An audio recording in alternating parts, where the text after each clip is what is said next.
Welcome into One of One Sports. It has been a little while since our last draft video, and that is because for this episode, as you can probably tell from the title, we are combining the small forwards and the power forwards into just one forwards video. So it's the biggest one yet. We're going through my top 11 forward prospects. And as always, there's not going to be any international prospects, only college prospects. If you enjoy it, make sure to leave a like, subscribe. Now, without further ado, getting into it. Coming in at number 11, I have Adu Thiero out of Arkansas. So this is a guy, 6'6" wing, one of the better athletes in this draft class. I mean, he didn't do the vertical at the combine, but just watching him at Arkansas, you can tell how athletic this guy is. He has immense defensive upside because of that athleticism, but he's also a really long guy, and he showed that he has really good instincts. He moves his hands well. He's springy, so he recovers well. You can see the potential there to be a really good wing defender in this league. And at times in college, when he's engaged, which I wouldn't say he was always engaged, and that's something you could question when you're evaluating him. But when he focuses on the defensive end, he's a really good defender. And then the driving ability, he combines his athleticism with decent strength and a really good first step to get by a lot of defenders in college. Now, sometimes finishing at the rim was an issue. He can be out of control sometimes. Think like maybe like a younger Julius Randle when he was a little bit out of control driving. Sometimes you'll see that, but the initial part of like getting by a defender and creating a driving lane, he's really good at that. As for weaknesses, I talked about the IQ stuff a little bit just by mentioning some of the other things. The like engagement, sometimes he takes the wrong angle defensively. Sometimes, he's flat footed. Sometimes he makes a bad pass. Just like the little things, I think he needs to clean up a lot of. And I just kind of lump that together into, the basketball IQ because it's just sometimes the plays that are a little boneheaded. And it's just these mistakes that if you clean those up would make him such a better prospect in my book. And then shooting, he's not a good 3-point shooter, not really a mid-range shooter either. He's really just a finishing at the basket type of guy, and that makes him predictable. When you're guarding him, there's really only one thing you're worried about. So he would need to make big improvements as a shooter to be more of an offensive threat. Right now, he's really a defensive prospect that could be somewhat of a slasher. If I were to compare him to someone, I think you could do it like a guy like Jonathan Kuminga, but with like has all the athleticism and tools to be like this good defender slashing guy, but kind of wants to be more of this offensive creator. I see that at times with Adu Thiero, and kind of that mindset is what keeps him down because I think talent wise, he should probably be a few spots higher. But yeah, right now he comes in as my 11th best forward. At 10, Jamir Watkins, who is an older prospect in this class, has played either 4 or 5 years of college. He was at VCU, then went to Florida State. And I think he has a lot of defensive versatility because of his foot speed and length. He's only 6'5", but really long arms. And I think he could guard probably 1 through 3 at the next level. And then he's also a really athletic guy. And all that just kind of lumps in to what I see as him being a potential 3-and-D prospect. He also has shooting issues, but he is a better shooter than Adu Thiero, which kind of makes me like him more. And he's just like I put the age as a negative because that limits its upside, but I do think throughout his experience, he's learned to clean up more of the little mistakes than Adu Thiero has. And then I put shot selection here because he was really Florida State's main guy, and at times he would take some bad shots. But that's kind of Florida State wasn't a very good team, and there was a lot of pressure on him to create offense. There's not going to be that in the NBA for him. He's going to be probably like a second round pick. So you're asked to be more of a role player. And in that role, I see a lot of defensive potential for him. And I think the shooting can come, especially when he doesn't have to create his own shot all the time. It can just be someone else creating kick out opportunities and open shots for him. So I could see him being a good 3-and-D prospect good 3-and-D player in the NBA. And that's why he comes in at number 10. Getting into the top 10 now, inside of it, we have number 9, Liam McNeely, a 6'7" player out of UConn. And for Liam McNeely, his strengths are pretty obvious, and it's the shooting, it's the off-ball movement, and that added handle because I think he can do a little bit of secondary creation for you. But yeah, it's the shooting. He came out of high school regarded as the best shooter in this class, maybe outside of Con Knipple in terms of the freshman class. But he did not really live up to that. And at times, the shot was just not that great. And that's really what limits him because he's supposed to be this elite 3-point shooting prospect, elite spacer, and he just wasn't that at UConn. So do I think he's still one of the better shooters in this class because you've seen it throughout high school and you can see it at times at UConn? Yes. But if you can't consistently show that in your first year at college, I can't be super confident that you're going to be an elite shooter at the NBA level. And when you look at the downsides, when he doesn't have elite athleticism, he's not much of a driving threat, and the physicality can bother him. So when you're sort of a one-dimensional like 3-point specialist, and I can't trust the 3-point shot, that drops him. Now I think he's still a young guy, freshman that I think still has a lot of potential to be a great shooter, and I think could still grow as like be a good, at least a decent defender because you are 6'7", and you have the handle and stuff to do a little bit of creation, and you could grow like into creating your own shot a little bit more. Like there's areas of improvement for him. He's a young player, but the one thing that I need you to be really good at, I can't fully trust right now, and that stops me from putting him. Like I probably wouldn't have him as a first round pick. Now I don't know that for sure. The big board will come out before the draft, and I haven't done center evaluations fully yet. But right now, like I just see a lot of problems with Liam McNeely. And then Drake Powell, he's kind of like the opposite end. Like he has all the physical tools, elite athleticism based off the combine. Like he had the best vertical. The wingspan is crazy. I forget what else. I forget what other test he was really, really good at. But at the combine, he made a pretty good argument that he's the best athlete in this class. And then defensively at North Carolina, he was really, really good. Great defensive rating. And that included a lot of times him playing out of position at power forward, having to guard bigger guys, but then he could also guard small forwards. So he already showed defensive versatility at North Carolina, guarding fours and threes. I've seen him guard twos. I think he probably guard ones because like he's only 6'5", and he just does so much defensively. And I already mentioned his wingspan. So yeah, he's just a really, really good defensive prospect, but he is super raw. There's not a lot of production offensively, and the shot is a bit inconsistent. So you're really drafting like based off, defensive potential at this point. You don't really see a lot on offense. And, it's not to the level of a guy like Ryan Dunn, who was proven at Virginia to be like an all-time defensive prospect. Like it's not quite that level, and the offense really isn't there. So there was an argument for him to go back to college to show, you can produce a little bit more in other aspects of the game. He chose not to do that, but I do think because of his athleticism, and you can just see like this guy could be a true like all defensive caliber player if he pans out right. So like yeah, I mean there's players like this that don't work out. Think of like Nas Little, who also came out of UNC. But if it works out, you're going to get a really good defender whose 3-point shot I think will at least be decent. Like it's already okay. It's not bad. It's just a little inconsistent. And if he practices it like you would think he would, as that's going to be like key for him to staying in the league, being a really good player, I think he'll be at least be a decent shooter. So a 3-and-D player, a lot like Jamir Watkins, just with more potential as a younger guy with even more athleticism. He comes in at number 8. Coming at number 7, I have Rasheer Fleming out of St. Joseph's. This guy's a 6'8" power forward with a ridiculous wingspan, really strong guy. You can see he's got good height, and he's really athletic, jumps well off 2 feet, 1 foot, sorry. So he shows signs as being like a good weak side shot blocker and also a good on-ball defender who you would think can definitely guard power forwards, can guard down at the 3, and potentially with his size and length and athleticism could guard some of the 5s in the league. So just the defensive versatility of him is intriguing. And then he looks to be a really good floor spacer as well, shooting 39% from 3 on a good amount of attempts. But the weaknesses are he showed little to no shot creation at St. Joseph's while playing in the A10, not one of the weaker, but certainly not one of the strongest college basketball leagues. And they didn't really use him a lot, didn't have a high usage rate in the offense. So usually if you're like a much more talented guy, you're going to be heavily involved in the offense, even if you're not going to do that at the next level. Think like Obi Toppin played in the A10 at Dayton, won player of the year because he was doing a ton offensively. He gets the NBA. Now he's more of a role player. Rasheer Fleming's already doing the role player stuff and didn't show an ability to do anything greater.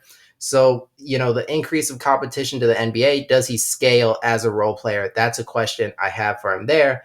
But I do think just looking at him, like passing the eye test, someone this athletic with this like size and ability to shoot the ball, you would think will figure it out at the next level. If I had to give a player comp, it'd probably be a guy like PJ Washington, versatile defensive power forward who can knock down quarter threes and just be a really good role player for you.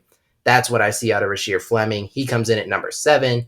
And at 6, I have Colin Murray Boyles out of South Carolina, who at 6'6", you would think like if you haven't watched the play, you see that he's like, okay, so he's like a wing type player. No, he's a big. He played like center for South Carolina, and he is really, really good defensively in ways. Think like Draymond Green. Sorry for the pause. It looked like Draymond Green style defense where you're not like this on ball handling guys, but you're really good with your hands. You're really strong. You can guard up, like you can guard much taller guys. He's that kind of great defender. He's also an elite rebounder, which is huge for him because he's going to play either the 4 or the 5. I know he's small at 6'6", but he played the 5 at college, and he was still a great rebounder, and he is super strong.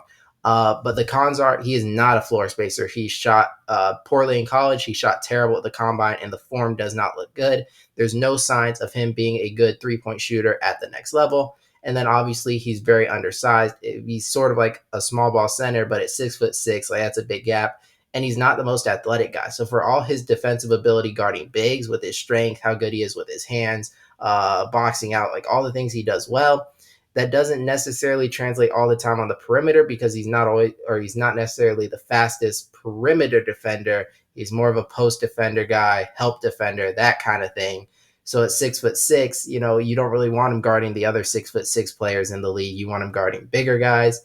But if you're playing the 4 right, you kind of want him to stretch, and he doesn't necessarily do that. So there's some issues there. He's either going to have to develop a 3-point shot or work more like a small ball center for like units and kind of do what Draymond Green did for the Warriors at times. And that's really, I think, the best case scenario for him.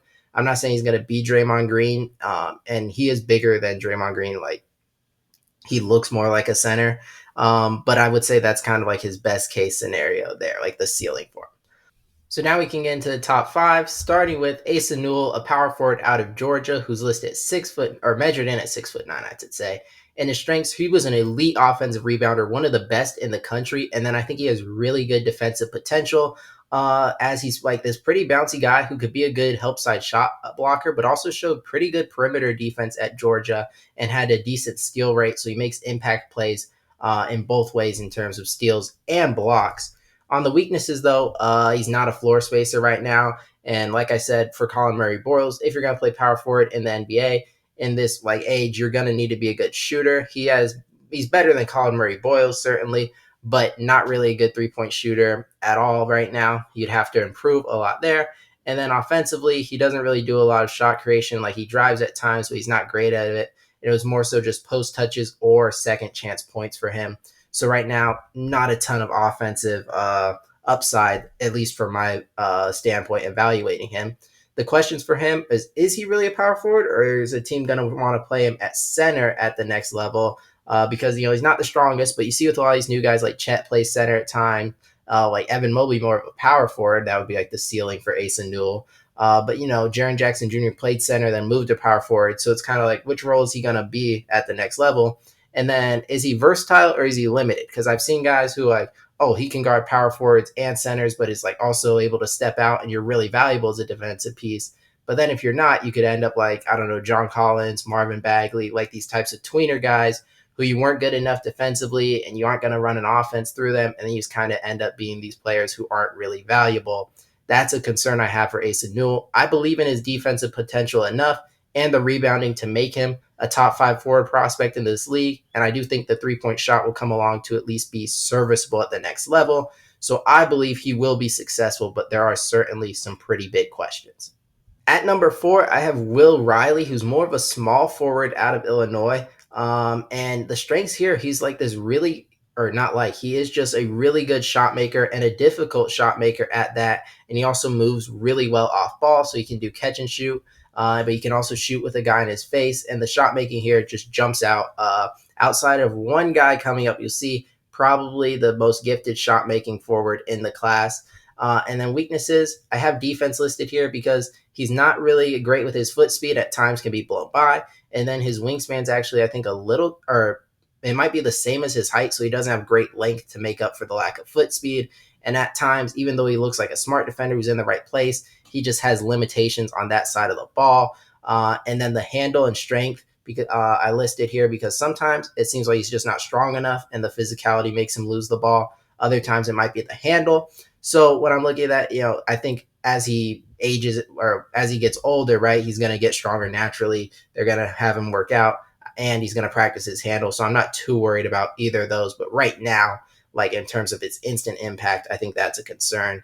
The overall questions I have for him are his athleticism, because he claims, like he talked about it and he was like this track and field guy. He thinks didn't get to show his athleticism enough at Illinois. Illinois, sorry. But so the question is like, is he going to be a much better athlete than he showcased at college? Because that could you really boost his upside. And then the playmaking stuff, is he going to be sort of a secondary or tertiary creator at the next level? He wasn't really at Illinois. They had Kasparis, a point guard prospect in this class who did most of that. Will Riley didn't really do anything. So right now, he's really just like sort of a tough shot maker kind of guy, can move off ball as a spacer, which like there's a role for you. But if you're not going to have a secondary thing, so you're not going to be like a really good defender and you're not going to do the playmaking, you're not really a rebounder. Are you like a starter? Are you a first round caliber player? Because then that sounds sort of like a Michael Porter Jr. kind of role, which, yes, you can be a good player if you maximize that and play next to the right people like Jokic, but it's not necessarily the thing teams are valuing right now at the NBA. They like guys who can play both ways of the ball. So there are concerns from there, but I think there's enough upside as a scoring threat and room to grow athletically and as a creator. So I like the upside over. Sorry, there's a fly. I like the upside over other guys in this class enough to put him at number 4. I've seen him comp to like Keyshawn George of the Wizards, but I think he was much better defensively, and I don't see that. So I would say my comp would probably be a guy like Michael Porter Jr. Number 3, I have Carter Bryant out of Arizona, who outside of Drake Powell may be the best athlete in this class. Moves his feet really well, jumps really high. It's like super, like his second bounce is also super great, and he just gets off the floor so quick. And then defensive playmaking, you look at his steal percentage, his block percentage, or just watch the tape, how quick his hands are. He just makes so many plays on defense. Weaknesses, though, there's not a lot of production offensively, a lot like Drake Powell, actually. And Arizona didn't really use him a lot as an offensive threat. And like Drake Powell, there's a lot of comparisons here. He's just super raw who came off the bench. But the difference is his shot looked a lot better than Drake Powell's. My only question is how good of a shooter he's going to be, because at times he looked like a really, really good shooter, like catch and shoot and coming off screens. So it's how good of a shooter is he going to be? And then shot creation wise, is there more that he can do that Arizona just wasn't allowing him to showcase? Or is he really just limited to this really good, really athletic 3-and-D prospect? Right now, I'm leaning more towards the 3-and-D prospect, but he is the best at that in this class, and that is so valuable at the NBA because he's so good athletically, and the defensive impact already there, shot already there. So I think he's a surefire first-round pick, probably a lottery pick. I really, really like Carter Bryant out of U of A, one of my favorite prospects in this class. Into the top 2, we have Ace Bailey, whose strengths are his shot making. I mentioned Will Riley earlier. Think like that on steroids. He makes some ridiculous, ridiculous shots from 3, from the mid range with guys in his face. And then the frame. He's not quite 6'10 like he had been listed at, but he is still probably like about 6'8 without shoes. Really great wingspan. It still has the frame of an NBA wing, exactly what you're looking for. The weakness is also really obvious with him. He has tunnel vision at times and has probably a negative assist to turnover ratio. I haven't checked that, but he was just not a playmaker at all at college. And then he's a thinner guy who, because of that, seemed limited towards driving to the basket. It was more just a mid-range or 3-point threat. And this fly is bothering me. He'll probably get stronger and end up being more of a 3-level scorer at the next level. At least I expect him to. The questions are defensively, because he has defensive potential and defensive flashes, but he's not always fully engaged at that. So I think in the next level, a team's really going to have to coach that into him to have the role player stuff and not just like the star, dribble around, hit tough shot stuff, because he already has that, but he needs to lock in on the little things. And then the impact, sometimes these types of players, think like a Brandon Ingram or I can't think of one right now, but Brandon Ingram is a really good example where you have immense talent as a scorer, but if you're not doing other things, do you really have an impact on winning, and our team's going to value you? That's a concern you could have. Think like I mentioned Michael Porter Jr., there's a little bit of that as well, but you also see the other end where you could be such an elite scorer like Kevin Durant, or you can learn some defensive things, be really good at that side as well, like a Paul George. So there's certainly a ton of potential for Ace Bailey, but he is one of the more boomer bust prospects in this draft. But the talent is undeniable, and I have to put him at 2 behind the clear-cut number 1 prospect in this class. It's Cooper Flagg, 6'8" forward out of Duke, who the strengths, I mean, it's ridiculous how versatile and well-rounded Cooper Flagg is. I think he is the most well-rounded prospect I've ever seen. There's really nothing he's bad at. He led Duke, one of the best teams in the country, in everything. He's a great weak side shot blocker. He's a good on ball defender, off ball. It's all there. He creates steals. He gets blocks. He's a good 3-point shooter, good mid range shooter. Can finish at the basket. He was their best playmaker. He did everything well for them. And then you're talking like upside or stuff like that. He's the youngest prospect in this draft. So he won the award for best college player. So he's the best and the youngest. He has really no weaknesses. I just said strength because he can always get stronger, and then shot creation, but he has good shot creation. It's just, is it going to be elite? And that leads into the elite upside question. If he's going to be, top 10 player in this league, MVP level, like generational type player, that level of star, then you have to be an elite shot creator. Think like the difference between Jason Tatum and like maybe Jalen Williams from OKC or something like that, right? Where you're going to be really good defensively and you're going to have really good nights. But if you're an elite shot creator and shot maker, you can be top 5 in the league versus somewhat inconsistent offensively. And then is he a power forward or a small forward is a question I have, because in Dallas, I think he might start off as a small forward. I kind of like him more as a power forward prospect. So that's really just a question I have because I valued him as a power forward. But yeah, there's really no weaknesses in his game. And the only question is, outside of, because his help side defense shot blocking is elite, what else can rise to be elite status where he can be, a top 10, 15 player in this league? But I think he has almost no bust potential. And I really don't see a lot of arguments for him to not be the number one player in this class. So that is my ranking of the top 11 forward prospects in the 2025 NBA draft. If you guys enjoyed, make sure to leave a like, subscribe, leave your ranking in the comments down below. What I get right, what I get wrong. Until next time.